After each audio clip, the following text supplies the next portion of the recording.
Welcome, my friends, to Sinful's Horror Stories. I want you all to get comfortable, sit back and relax, and stay sinful. I'm a 22-year-old female, and I attend university with a large campus. There are 2 bus stops, one newer one near the main part of campus, and the older one at the end of a parking area by the vet buildings. I usually use the new one, but I used to have a lecture that ended at 6:30 p.m. The lecture was in one of the vet buildings, and I didn't want to walk up the hill to the new one when the old stop was closer. That almost got me into a world of trouble. It was already dark and starting to rain. The stop didn't have any shelter back then, and it wasn't well illuminated, as there was only the one street light off to the side.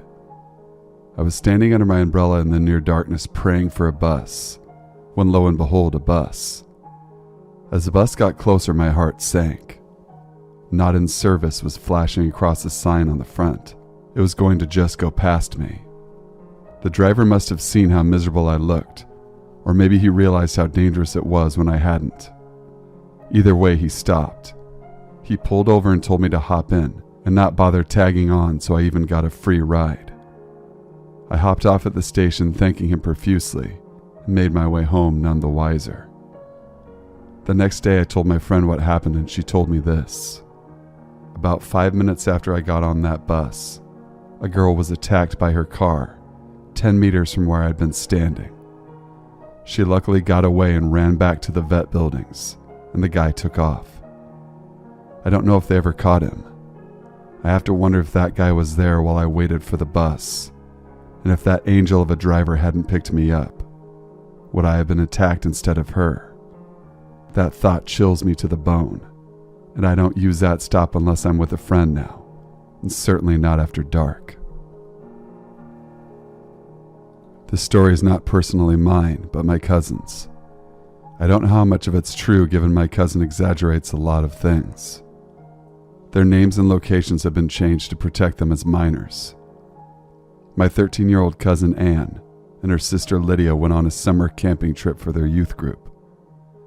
Anne, Lydia, and multiple other girls shared one cabin, while Anne's best friend shared another. Every night after the campfire, Lydia and Anne would sneak over to the other cabin. This obviously wasn't allowed given they were young girls, wandering around with no chaperones. On this particular night, it was past curfew, and keep in mind, they're breaking all sorts of rules. Anne and Lydia got into the cabin okay, and the girls started talking about whatever teen girls talk about. There were 6 bunks in the room, all against the door-to-floor windows. Anne was sitting on the top bunk while the other girls were sitting at the table in the middle of the room. Suddenly she heard what sounded like a person taking a picture, but not on a phone, on a real camera. Anne describes that moment as a bone-chilling experience, as she knew something was off, however she ignored it. She thought she was hearing things until it happened a couple more times, and all of the other girls soon noticed. Anne, being scared to get caught or told on, quickly shuts off the lights. She tells the obviously freaked out girls not to call anybody, and that she would figure it out. At this point, Lydia started crying, followed by the others. There wasn't curtains over the window. She could clearly distinguish 3 figures peeking in. Anne at this point was scared for her life and dialed 911 into her phone in case something happened. In retrospect, she should have called at that point. However, she thought it was a joke from some of the other kids. Lydia called the camp leader to come to their cabin. Once the leader showed up, they told him everything. At this point, the figures had disappeared long before the leader got there. He woke up all the other chaperones and they went searching around the property. The most chilling part was behind the cabin right under the window. There was 4 sets of clothing. They ranged in gender and size. They never called the police to investigate.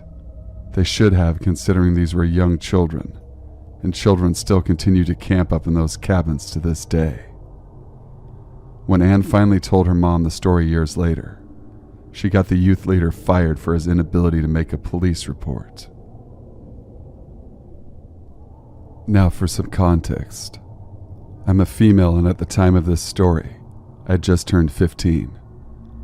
For some privacy reasons, I won't disclose my exact location, but I'm from a small, quiet village in England, where everyone knows everyone, and the elderly come to retire.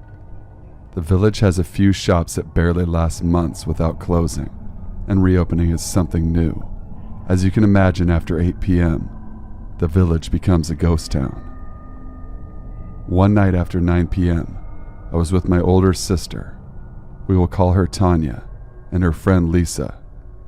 We all wanted to go have some drinks with my older sister Kay. She lived about 50 minutes away. Me being young, I of course begged them to let me come with them. My parents never being around meant I could do pretty much anything. I wouldn't be drinking alcohol. I wanted to go out late and feel like a big kid. All three of us were under 5'6", so we all looked fairly young, along with my sister and her friend were in their early to mid-20s.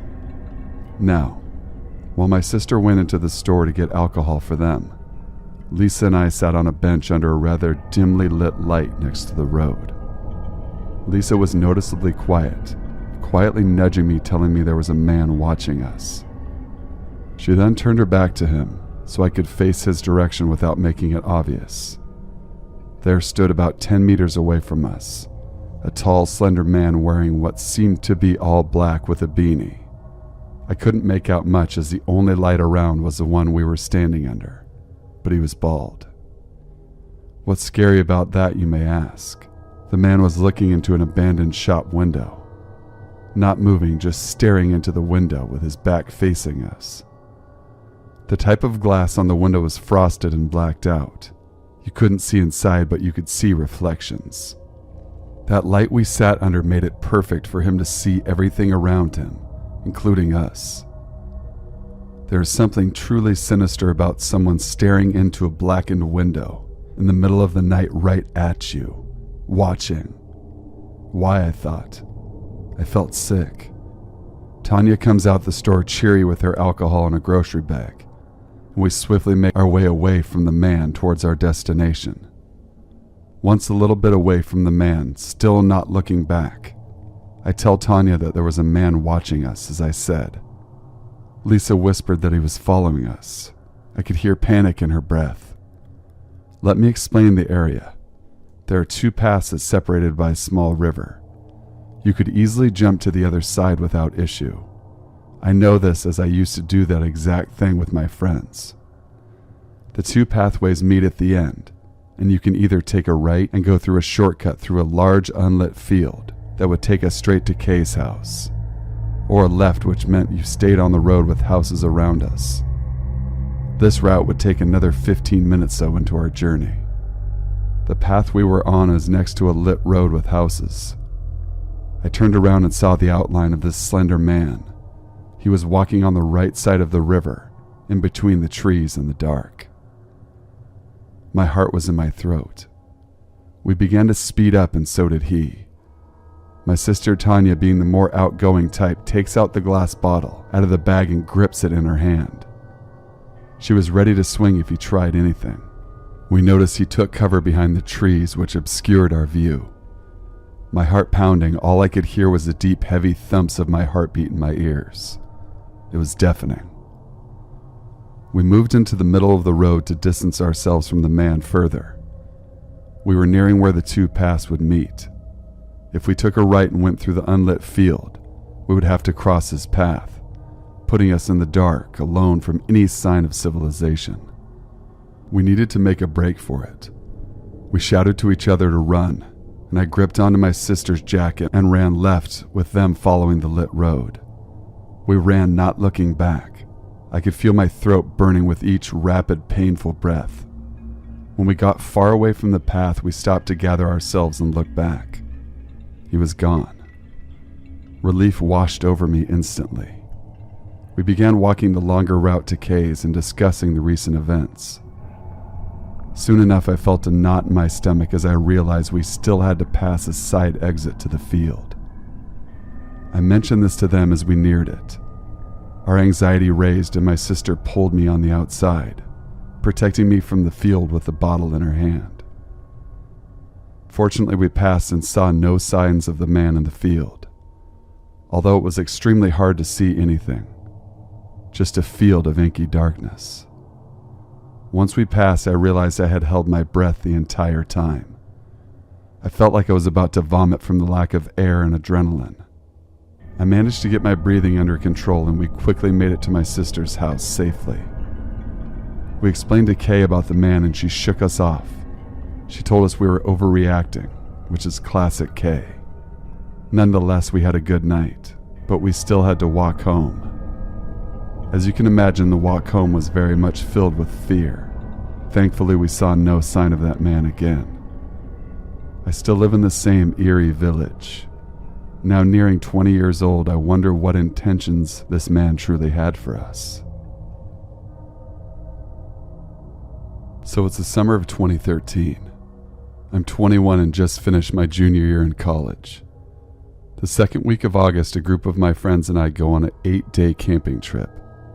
It's 7 of us in total, 4 guys and 3 girls. We're camping in a semi-remote campground in the White Mountains of New Hampshire. It was a large campground, but very few other campers were there. There were a few filled sites near the front of the campground, but we purposefully requested a site in the back corner. We were completely by ourselves. During the trip, we planned a whitewater rafting trip for one of the days. We were hiking Mount Washington towards the end of the trip and thought maybe we'd do 1 to 2 small hikes, with 1 to 2 days of just chilling by the lake at the campground. We also planned on doing plenty of drinking during the evenings. The first couple days of the trip were fantastic. Whitewater rafting was a blast. Everything is going great. It's the evening of our 3rd day. We have a roaring fire going. We're all just hanging out at the campsite drinking and fucking around. It's 9:30 p.m. when a disheveled-looking man walks past our site. His clothes are kind of worn out, messy, tangled hair. He looks maybe in his mid-40s. This isn't weird though. We all just think it's another camper doing a late evening stroll around the campground. About an hour and a half later, we see the same man walk past our site in the same direction. This time he's walking slower, almost with a bit of a limp. We're all pretty drunk at this point. I think one of us might have yelled something out to him, but he just ignores us and keeps walking. Mildly strange, but still is probably just someone who wanted to take a long walk. We wrap up the night around 1:30 or 2 a.m. The fire's dying down and we head back to our tents. I usually love sleeping while camping. I usually find it extremely peaceful, but for some reason I was having trouble falling asleep this night. I get up to take a piss in the woods, and when I do, I see a faint light maybe 50 to 75 yards ahead of me. It looks like a dim flashlight or something similar. I decide I want to go investigate. I go back to the tent. One of my other buddies is still awake, and I tell him about it. We get up to investigate, and when we do, the light is no longer on. Feeling a little unnerved, I shine my flashlight around the woods a bit, but don't see anything. So I decide maybe my eyes were playing a trick on me, and I head back to bed. Sometime later that night, I wake up to a terrifying scream. It was Sarah, one of the girls we were camping with. I jump out of my tent as quickly as possible and nearly run into her as she's running back into our site. She's still screaming. She screams that there was a man standing in the middle of the woods. Now our whole party is awake and freaking the fuck out. I try to calm Sarah down enough to get her to explain what actually happened.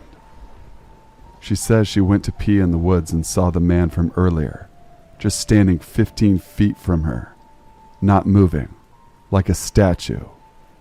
We're all freaking out, yelling, screaming, making a giant commotion.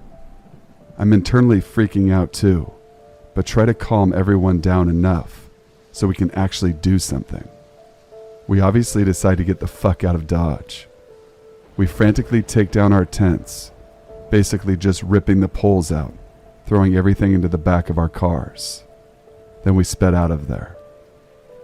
It's around 4 a.m.